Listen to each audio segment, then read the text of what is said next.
Bonjour par ici. Alors, ok, mon micro fonctionne bien, mais il y a un peu du bruit aux alentours, donc je pense que le son est pas ultra net. Je m'excuse pour ça, mais j'avais tellement envie de partager quelque chose que je me suis dit, je vais juste le faire, parce que je sens cette chose très fortement en moi, et je me dis, c'est le moment pour en parler. Donc voilà, je viens en live par ici, vous dire bonjour, et pour vous proposer une petite contemplation ensemble sur le thème des frontières, sur lequel je me suis un peu plus penchée ces derniers temps en raison de mon envie de partager avec vous tous un mini-guide gratuit qui vous introduit aux frontières. Et je peux vous annoncer que ce mini-guide, je l'ai réalisé, il est fini et il est prêt à être téléchargé pour vous. Donc il sera disponible quelque part dans les commentaires. Et c'est intéressant parce que ce matin, j'avais une discussion avec une amie qui me faisait part de comment elle va en ce moment et des stress auxquels elle fait face dans sa vie, autant dans le domaine médical parce qu'elle a des problèmes de santé et donc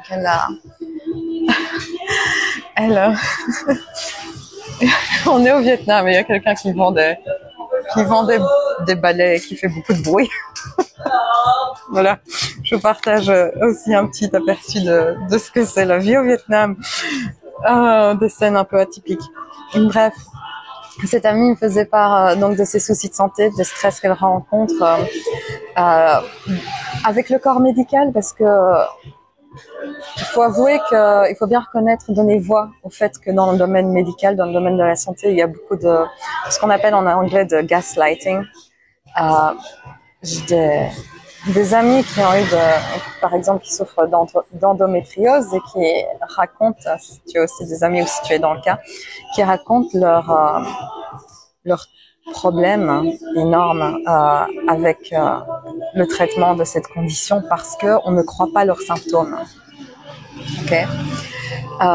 On ne croit pas leurs symptômes, on va leur dire mais non, c'est normal d'avoir mal quand tu as tes règles ou c'est normal d'avoir mal au ventre parfois, etc. On ne croit pas le niveau de douleur auquel on fait face en tant qu'individu et on ne prend pas au sérieux l'individu dans sa peine. Okay. Et ça, je pense, on peut tous raisonner d'une certaine manière avec ça. Donc en fait, ce que je suis en train de faire, je me rends compte, c'est prendre des éléments de la conversation que j'ai eue avec mon ami et essayer de vous les exposer de manière à ce que vous puissiez créer des résonances avec par rapport à votre expérience propre. Donc, qu'on ait de l'endométriose, ou non, je pense qu'on s'est tous déjà retrouvés dans un cas de figure où physiquement, émotionnellement, psychologiquement, on est en peine et quelqu'un nous dit « non, mais c'est pas si grave ». Ou ne prend pas au sérieux notre douleur intérieure. Et ce que ça crée en soi, c'est un sentiment d'isolation. Et à force de répétition, d'être confronté à des moments de vie où on nous dit « non mais c'est pas si grave » ou non mais je sais mieux que toi, il faut que tu fasses comme ça, etc. Alors qu'à l'intérieur de ça, on se dit « mais non, c'est pas ça qu'il faut faire ». Quand on se retrouve chroniquement dans ces schémas-là, et à nouveau, c'est pas juste physique, c'est aussi par rapport à nos émotions. On dit, mais non, c'était pas si grave. T'as vécu ça, mais c'est pas si grave. Ou si on est plusieurs à l'avoir vécu la même expérience, c'est qu'on l'a absorbé, nous, très profondément en soi, que ça a créé plus de douleur peut-être qu'un autre, et que l'autre nous dit, oh bah, c'était rien. Je pense que ça nous est déjà tous arrivé, hein, vraiment. De ne pas être validé dans ce qu'on ressent, quand on fait cette expérience de manière répétée et surtout depuis l'enfance, ça mène à l'âge plus adulte à des frontières poreuses. Okay. Et qu'est-ce que sont les frontières? Ça, je l'explique dans le mini-guide gratuit, donc je vous invite à le télécharger si ce thème vous intéresse ou résonne déjà avec vous. Les frontières, c'est en quelque sorte, garantissent que l'on ait accès à notre propre validation de soi. Quand je suis avec ce que je ressens, je le partage à un autre qui ne sait pas le recevoir, qui ne sait pas l'entendre, y être présent, mes frontières garantissent que moi, j'y demeure présente. que moi, je continue à voir la validité de ce que je ressens, la véracité de ce que je ressens, et continue à être dans cette attitude de respect de moi-même. Mes frontières garantissent ça. Vous pouvez littéralement imaginer, par exemple, moi je me trouve donc à une terrasse où j'ai cette barrière là presque tout autour de moi. Imaginez ou mettez un bout de tissu tout autour de vous, faites-vous un petit rempart imaginairement ou faites-le matériellement. Ça, ce sont vos frontières. Que ce qui est proche de vous dans votre espace personnel demeure dans votre espace personnel, demeure à votre vue, à votre présence et continue d'être en interaction avec vous dans une dimension de respect. Pas de volonté de contrôle ou de changer. Nos frontières permettent ça. Okay. Quand on fait l'expérience d'invalidation, ce qu'on appelle en anglais gaslighting, on va nous dire ce que tu ressens, tu ne le ressens pas en fait. C'est pas si grave. Passe à autre chose. Mort sur ta chic, passe à autre chose. C'est de l'invalidation. Okay, c'est du non-respect avec ce qu'on est en train de ressentir. Et ça mène progressivement au fait que dans nos frontières, on va avoir comme des trous. Et ces trous font échapper notre présence et notre attitude respectueuse par rapport à ce qu'on ressent et va être la porte ouverte vers de la répression émotionnelle de ce qu'on ressent, okay? Répression de soi, invalidation de soi et doute par rapport à ce qu'on ressent. Et je prends une pause parce que ça fait beaucoup là. Ok, pause, buvez avec moi. Le fond d'un café glacé mixé avec un peu d'eau. Voilà. Ok. Alors, je vais essayer de repartir de l'échange que j'avais avec mon amie. Donc, elle me parlait de ce qu'elle ressentait par rapport à une discussion avec un médecin, de son sentiment d'invalidation. Et c'est ce que j'ai partagé jusqu'à présent, hein, cette idée de nos frontières garantissent que l'on demeure présent à ce qu'on ressent dans une dimension à la fois de reconnaissance, de validation et de dire c'est légitime, ça doit être entendu. Ok? C'est pas dans une relation d'identification, ok?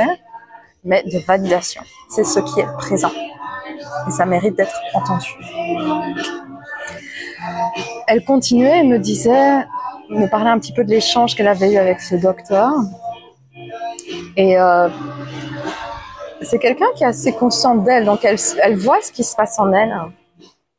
Et ce que j'ai trouvé très intéressant, c'est que par rapport à certaines émotions qui se passaient en elle, certains ressentis, peut-être une certaine indignation, une sorte d'indignation, et à nouveau, essayons de s'approprier ça personnellement. Est-ce qu'on ne s'est pas tous déjà sentis indignés de ne pas être validés, reconnus dans ce qu'on ressent, dans notre espace personnel? Un sens d'indignation qui vient de se dire « mais comment est-ce que tu peux me dire ça ?»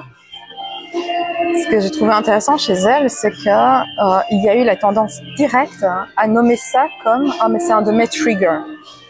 Ma réaction émotionnelle d'invalidation, peut-être d'un certain sens de colère, de tristesse, etc., c'est une réponse trigger, c'est une réponse réactionnelle qui provient d'une douleur en moi, d'une blessure émotionnelle. Je vous partage ça parce que, à nouveau, je pense qu'on est nombreux à faire ça, à poser une interprétation sur quelque chose qu'on ressent en soi, mettre un filtre sur ce qu'on ressent, à le juger comme ceci et cela, et je dirais même à pathologiser, ok, de dire c'est mon trigger, on met une pathologie sur une énergie qui est en train de se mouvoir en soi. Et quand on nomme trop tôt les choses, comme le démontrait mon amie, elle nomme très tôt ce qui se passe en elle, c'est directement dire ah c'est ma réaction émotionnelle de ma blessure, inner child, enfant intérieur, quoi que ce soit. Okay. Quand on nomme trop tôt ce qui se passe, on ne se permet pas de voir l'intelligence de notre réaction et l'intelligence de l'énergie qui se passe en soi. En nommant, on s'empêche de toucher la sagesse de cette énergie. Parce que l'indignation est une énergie du corps. J'aime beaucoup la médecine traditionnelle chinoise, donc moi je vois ça comme l'énergie du foie, okay, de l'élément bois associé à l'énergie du foie. Cette énergie est une énergie montante.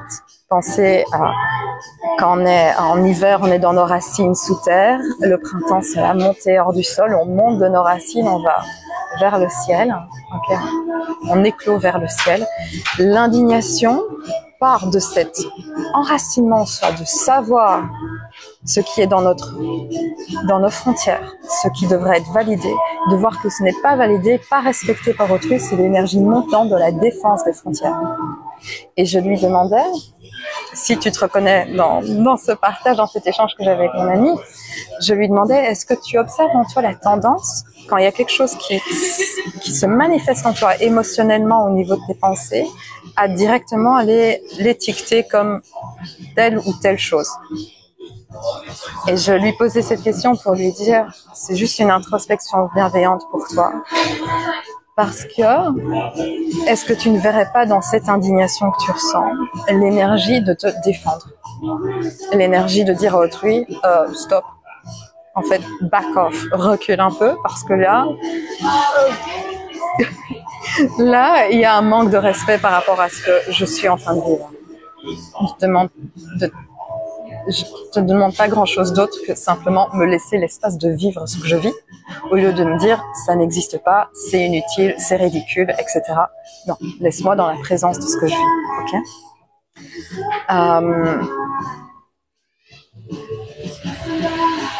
Je connecte ça un peu rapidement parce que ça peut être ça peut prendre tellement de formes ce genre de scénario. Et pour moi, ça résonne rapidement dans le sens où face au deuil de mon père, j'ai eu certains échanges avec certaines personnes.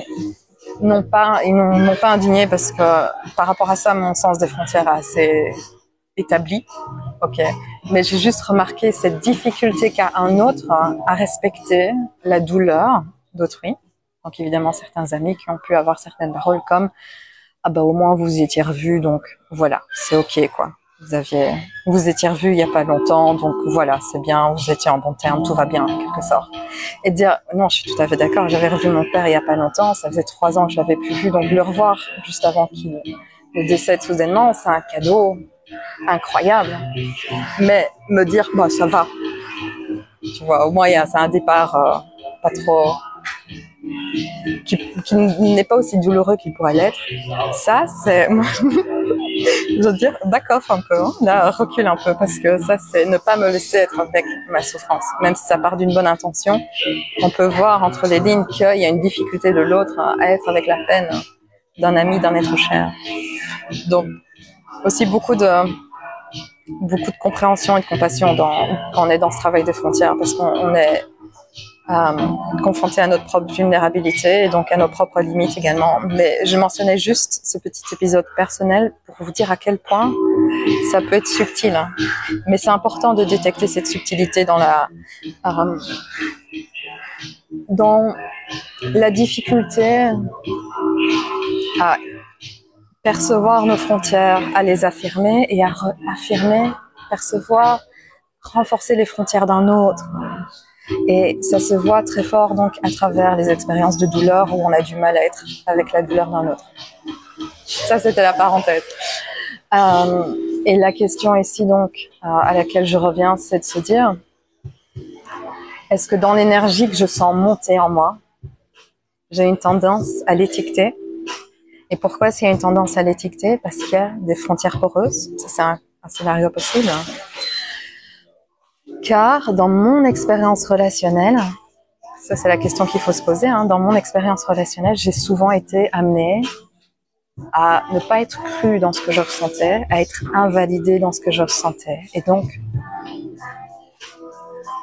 même à un niveau biologique, on a ce qu'on appelle des neurones miroirs. Donc on miroite en soi le comportement d'un autre. Donc la manière d'un autre à notre égard potentiellement vient en soi et c'est la manière dont on va se traiter soi-même. Et ça, c'est extrêmement présent dans dans la manière dont on grandit, évidemment, dont on a été éduqué, pris en charge par nos caregivers, parents, grands-parents, autres. Hein.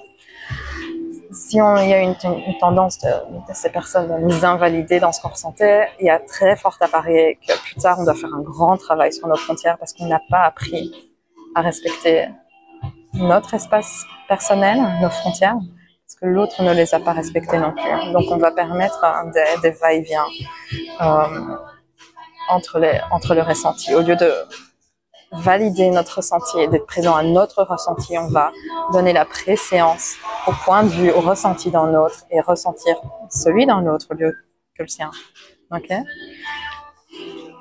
Ok. J'essaie de garder le fil un peu de ce que je vous raconte. J'espère que jusqu'à présent, ce que je vous transmets fait sens et résonne. Et sans doute, il y a une dernière chose dont j'ai envie de parler. J'ai pas envie de trop partager parce que je pense que ça peut tellement être déjà très riche avec beaucoup d'introspection en vous. Si vous désirez faire cette introspection parce que le thème des frontières vous parle, je vais juste donner un dernier point de lecture parce que c'était un chouette échange aussi avec mon ami. La manière dont je lui ai formulé cette question, est-ce que tu ne vois pas une tendance à étiqueter? C'était pour aussi lui partager mon point de vue. Moi, je pense qu'en toi, cette source d'indignation, ce sentiment d'indignation, c'est avant tout une énergie qui provient de ton corps. Et plus encore, je lui ai dit, c'est l'énergie de ton foie. À nouveau, parce que dans la médecine traditionnelle chinoise, cette énergie montante de l'élément bois, l'émotion associée est la colère. Et la colère en chinois, ce type de colère-là, on va l'appeler Shang-Chi.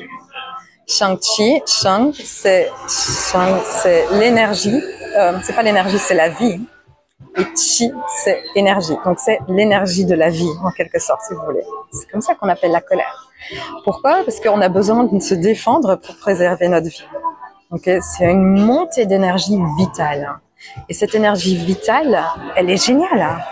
En fait, elle n'est pas étiquetée, elle n'est pas cataloguée comme bonne ou mauvaise. Elle est fondamentale, elle est vitale et elle sert à notre protection. Elle sert à instaurer nos frontières, à les défendre, surtout défendre nos frontières.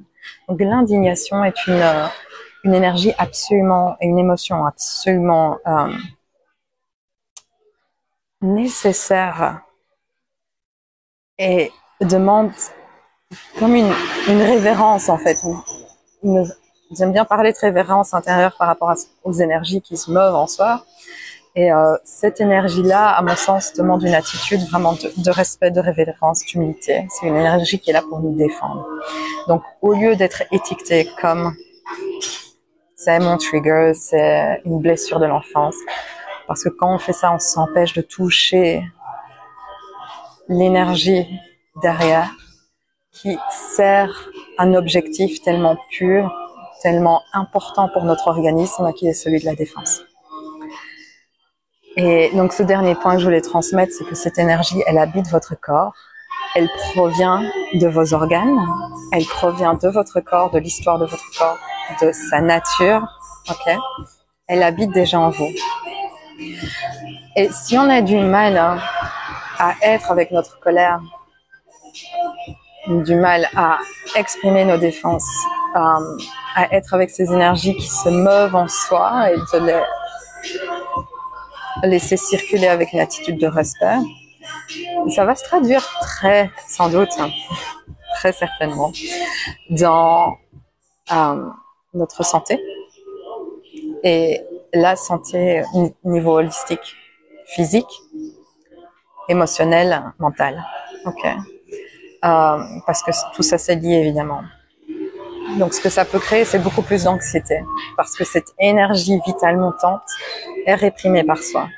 Ce qui veut dire qu'on conserve beaucoup d'hormones de stress dans notre corps, qui génèrent des états chroniques d'anxiété, qui, voilà, d'expérience, moi comment se manifeste l'anxiété, c'est parfois des crises d'anxiété, mais plus habituellement chez moi, c'est des troubles du sommeil. C'est une grande difficulté à m'endormir parce que le soir, quand je commence à me poser dans mon lit, il fait tout noir, le mental est en turbine et ressasse plein de choses qui se sont produites pour des derniers jours, dernières semaines, etc.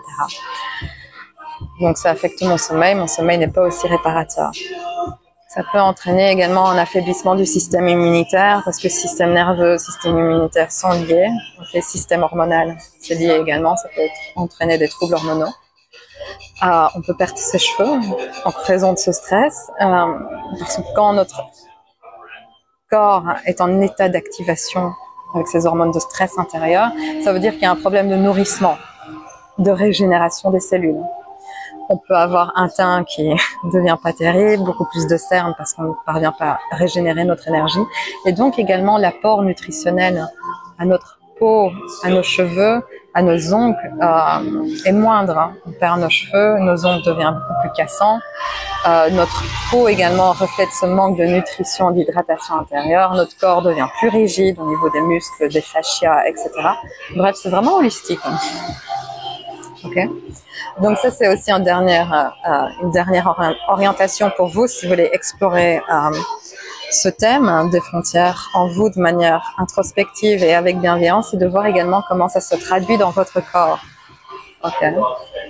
Et de savoir que cette énergie de défendre et d'instaurer dans votre corps, d'instaurer vos frontières, pardon, elle habite votre corps. Elle est déjà en vous. Vous n'avez rien à générer de plus. Vous n'avez rien à créer.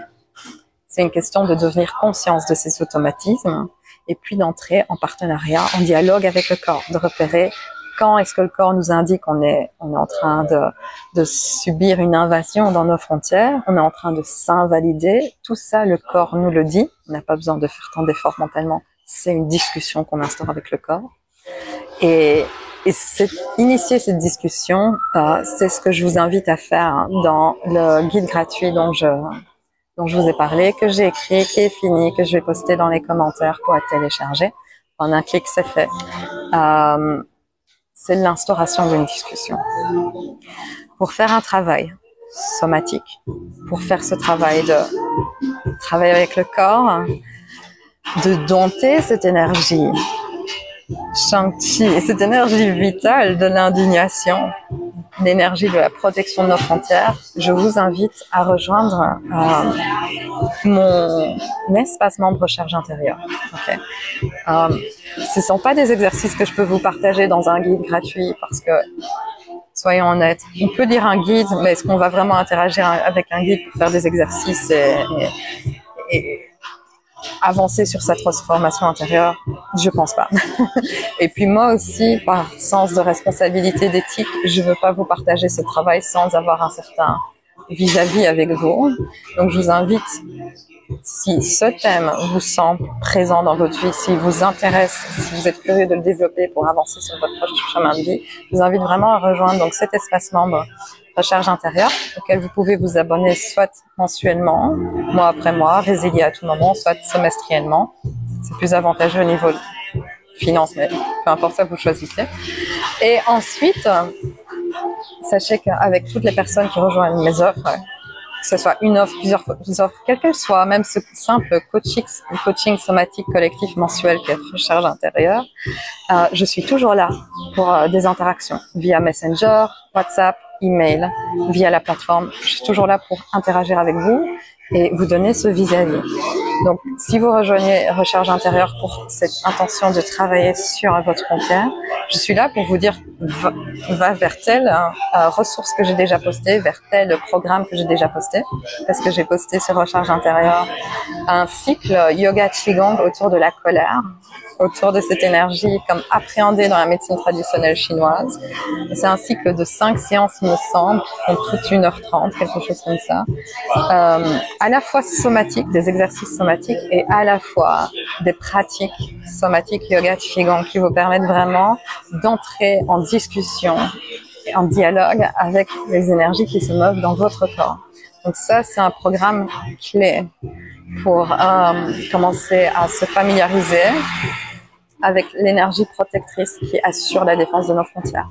Je vous invite vraiment à rejoindre mon espace recherche intérieure si ça vous parle. Okay.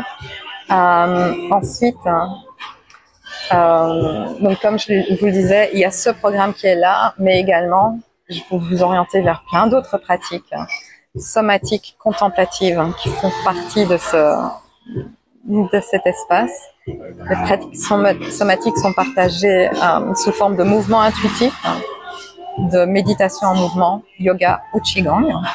Et je peux vous dire donc, ok, selon l'échange qu'on a entre toi et moi, entre nous, vous dire, ok, sans doute, commence par ça, puis va vers là, essaye ça, essaye ça. Bref, on est en dialogue, on avance ensemble. C'est le but de cet espace. Je serais ravie de t'accueillir et de t'aiguiller dessus.